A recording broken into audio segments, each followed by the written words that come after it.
Hello, Exemplar Ministries family. This is your girl, Silva, and today is November the 26th, 2023. You can reach me at 219-318-2445 if you have any questions, or you can reach us at exemplarministries.org. And we are here building excellent leaders, health to wealth. And if you would like to help to push what we are about, you can cash app us at # Exemplar Ministries. That is spelled EXEMPLARMINISTRIES. Now this week we will be discussing the fall of man.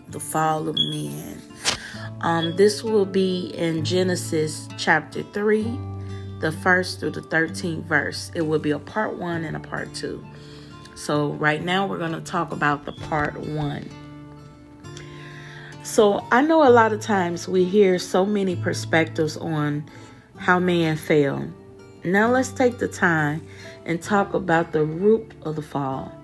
If we take note of Isaiah, the 14th chapter, the 12th through the 17th verse, the Bible speaks about the fall of Lucifer, also known as the serpent or snake, that Genesis 3 speaks about.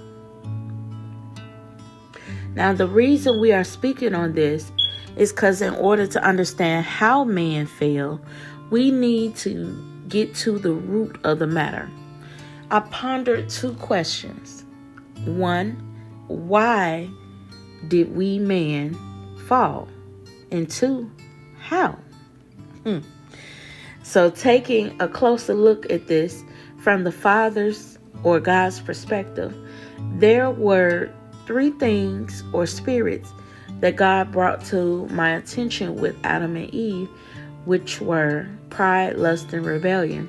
Let's define pride and lust and rebellion. Pride, according to the Bible, means an excessive love of one's own excellence. Lust means a sinful longing that leads you away from God. And rebellion means, according to the Bible, opposition to God's authority, His word, and His God-ordained authority. So let's take a look at pride first.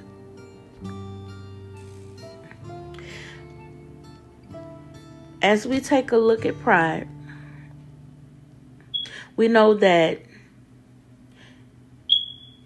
Satan is the father of pride. And we see this in Genesis, the 3rd chapter. Also, when the letters are rearranged in the word pride, you get the word ripped or right, which has a dual meaning.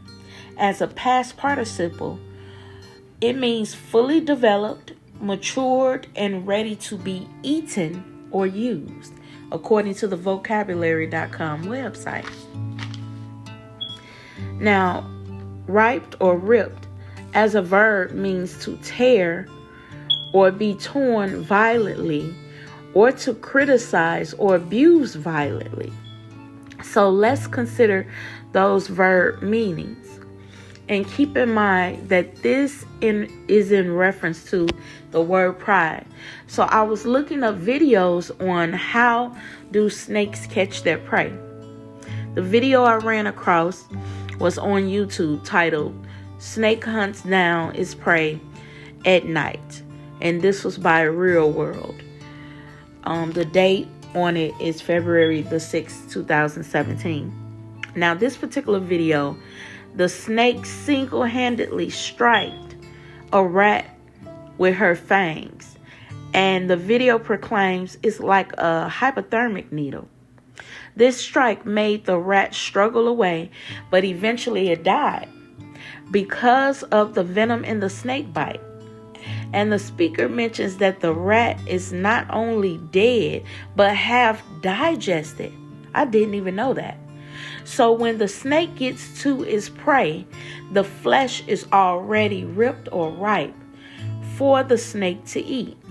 I thought that was interesting and considered these matters. And also considering why we man fail, pride and rebellion like Satan. Now let's look at rebellion and how we man fail.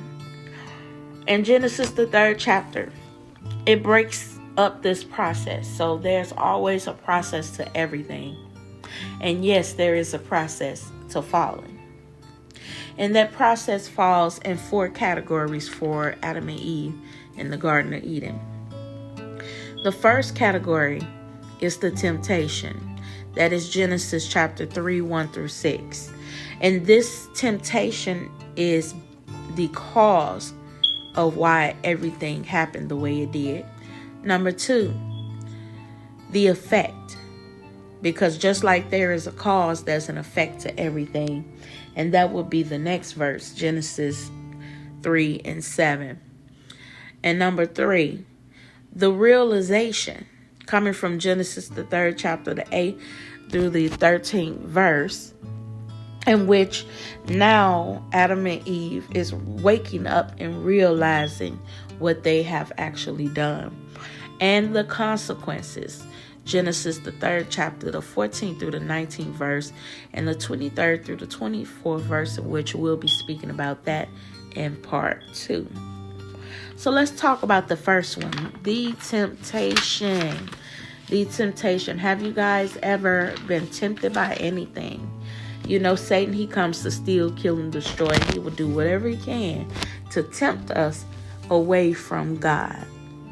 So let's talk about the fall process now. The temptation.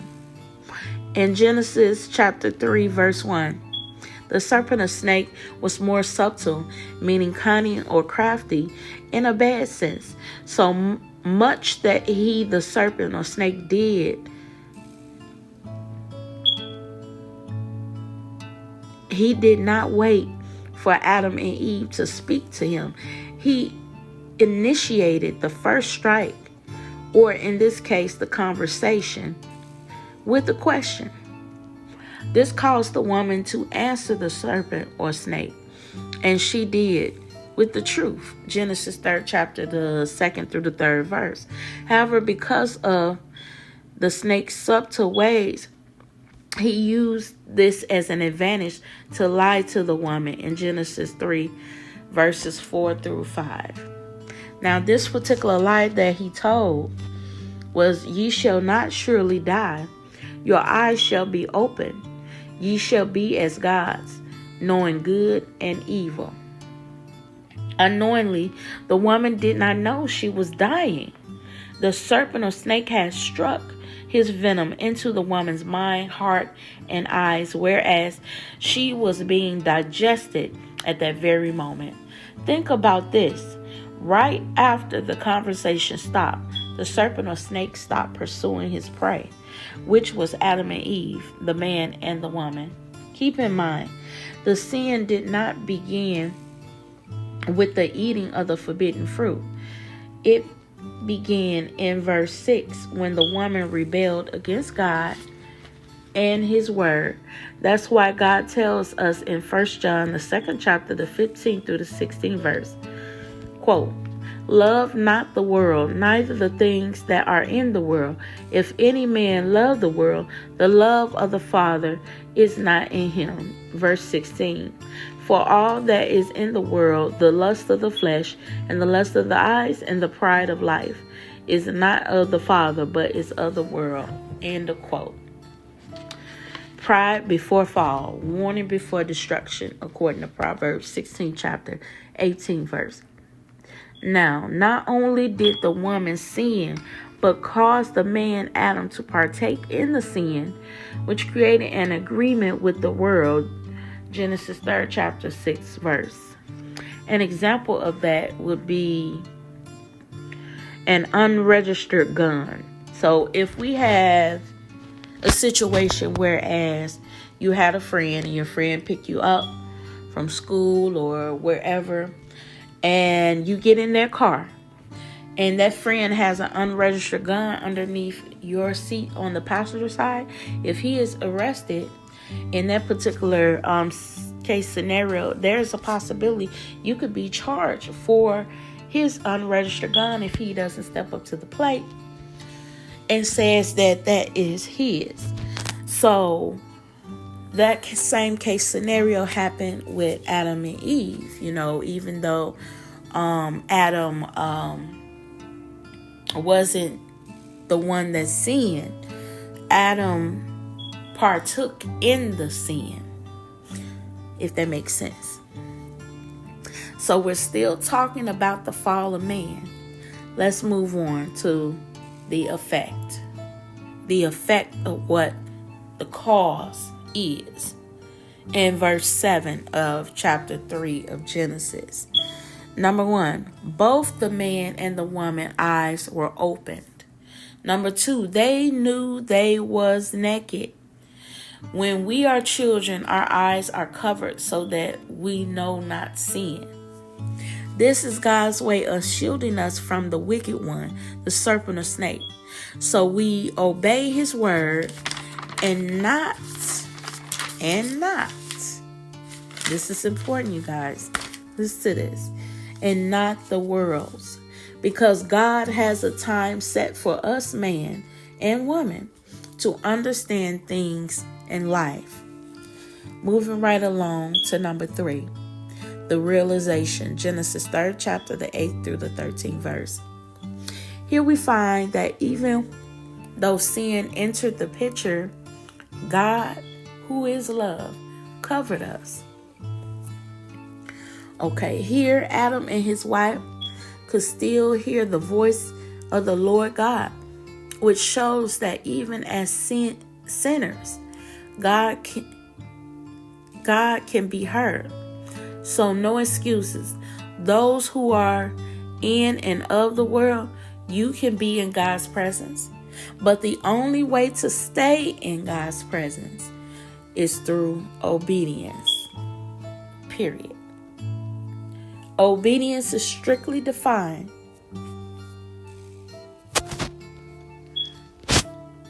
It is strictly defined as hearing God's voice and acting accordingly.